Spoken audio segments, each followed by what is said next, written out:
Grabe mga boss. Talaga palang nakakalula ang presyo ng mga pangporma Isko Moreno. At kung totoo, ang mga presyo ng ari-arian nitong si Isko Moreno, ang magiging katanungan sa bidyong ito ay kung saan galing ang ganitong kalaking kayamanan ni Isko Moreno. Kaya huwag natin patagalin. Panoorin natin. Let's go.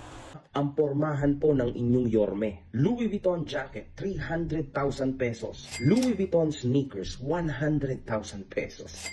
Richard Mille watch, 12 million pesos. Wow, napakatikas mga boss. Jagger Le Couture watch, 3 million pesos mga boss. Toyota Land Cruiser 300, 8 million pesos. Huwag nating kalimutan na ang sahod ng isang mayor kada buwan ay 223,500 pesos lamang. So paano po nangyari ang lahat ng ito? Paano nagkaroon ng mga ganito ang inyong mahal na mayor? At hindi lang yan, huwag din po natin kakalimutan ang kanyang mga properties. Dito ata napunta ang mga napagbentahan ng mga ari-arian ng Maynila. Jollibee Retail, 80 million pesos. Albany Residences Penthouse, 150 million pesos. Toyota Land Cruiser, 8 million.